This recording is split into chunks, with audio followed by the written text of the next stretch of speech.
आज का हमारा टॉपिक है कैथोड किरणों के गुण। अध्याय का पहला टॉपिक था। इससे पहले वाले वीडियो में हमने देखा था कि इलेक्ट्रॉन की खोज किस प्रकार से हुई थी, जिसमें सबसे पहले हमने देखे थे कि कैथोड किरण। कैथोड किरण क्या होता है, फिर से देखते हैं एक बार। ये विसर्जन नलिका है। जब विसर्जन नलिका में बहुत कम दाब 10⁻² से 10⁻⁴ mmHg दाब तथा उच्च वोल्टेज 10,000 से 15,000 वोल्टेज पर जब विसर्जन नलिका में विद्युत धारा प्रवाहित की जाती है तो कैथोड से एक अदृश्य किरणें निकलती है और एनोड में पहुंचकर चमकने लगती है। ठीक है, चूंकि ये कैथोड से निकलती है इस कारण इन किरणों को कैथोड किरण कहा गया। बाद में जे थॉमसन द्वारा ये बताया गया कि ये जो किरणें निकल रही है वास्तव में किरण के रूप में न निकलकर कण के रूप में निकलती है, जिन्हें कार्पसल्स कण नाम दिया गया। और इन्हीं कार्पसल्स कण को सर जी जॉन स्टोनी ने इलेक्ट्रॉन नाम दिया था। ठीक है, तो इस प्रकार से इलेक्ट्रॉन की खोज हुई थी।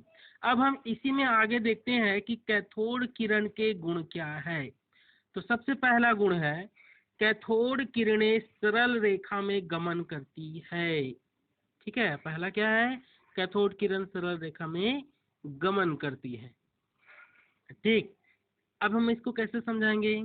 जब कैथोड किरण के मार्ग में कोई वस्तु रख दी जाए, ये स्वास्तिक का चिन्ह बना हुआ है, ये वस्तु है। ठीक है, जब इसमें कैथोड किरण पड़ेगी तो क्या होगा, इसका तीव्र प्रतिछाया अर्थात इसका शैडो प्राप्त होगा, जिससे ये पता चलता है कि ये सीधी रेखा में गमन करती है। दूसरी है कैथोड किरण ऋणात्मक प्रकृति की होती है। कैथोड किरण ऋणात्मक प्रकृति की होती है। अब इसको समझाने के लिए हम क्या करेंगे, कैथोड किरण को, ठीक है, विद्युत क्षेत्र में ले जाएंगे, अर्थात इसमें दो प्लेट लगा देंगे जिसमें से एक धनावेशित और एक ऋणावेशित। तो कैथोड किरण क्या होती है, धनात्मक प्लेट की ओर विक्षेपित हो जाती है। ठीक है, जिससे ये पता चलता है कि इसमें ऋण आवेश होता है। तीसरा इसका गुण है कैथोड किरणें चुंबकीय क्षेत्र से प्रभावित होती है। ठीक, जब कैथोड किरण के पास चुंबकीय क्षेत्र ले जाया जाता है, ठीक, जब देखिए कैथोड किरण के मार्ग के पास चुंबकीय क्षेत्र ले जाया गया है तो ये चुंबकीय क्षेत्र की ओर विक्षेपित हो जाती है। इसको आना चाहिए था सीधा, लेकिन सीधा ना आके क्या हुआ, चुंबकीय क्षेत्र की ओर विक्षेपित हो जाती है।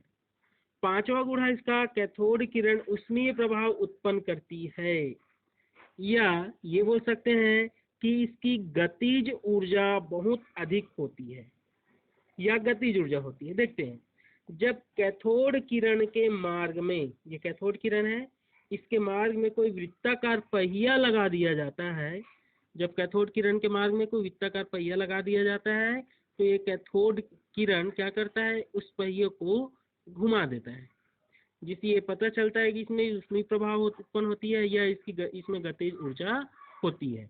उसके बाद है छठवां गुण है कैथोड किरणें एक्स किरणें उत्पन्न करती है। ठीक है, जब कैथोड किरण के मार्ग में, जैसे कैथोड किरण आ रही है, इसके मार्ग में कोई भारी धातु, यहाँ पर हम भारी धातु रख देंगे जैसे टंगस्टन, मोलिब्डेनम, प्लेटिनम, तो कैथोड किरण उससे टकराती है उसकी सतह से और एक्स किरणें उत्पन्न करती है। ठीक है, जब कैथोड किरण के मार्ग में कोई भारी धातु जैसे टंगस्टन, मोलिब्डेनम, प्लेटिनम आदि रख देने पर कैथोड किरण उससे टकराकर एक्स किरण उत्पन्न करती है। नेक्स्ट पॉइंट है, इसका गुण है यह गैसों को आयनित करती है। जब कैथोड किरण किसी गैस में से प्रवाहित होती है तो उसे आयनित कर देती है।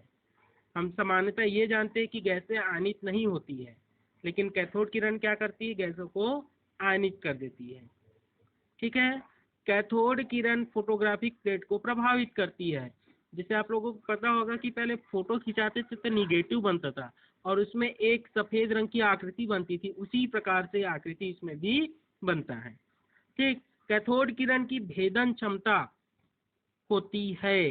भेदन क्षमता होती है मतलब आर पार निकलने की क्षमता होती है, तथा ये एल्युमिनियम की पतली पत्तिके को पार कर जाती है, परंतु धातु की मोटी पत्ती द्वारा इन्हें रोका जा सकता है। भेदन क्षमता तो होती है लेकिन कम होती है, इसीलिए बोल रहा है कि पतली पत्ती की आर पार निकल जाएगा, लेकिन मोटी पत्ती में क्या होगा, वहीं पर रुक जाएगा। ठीक।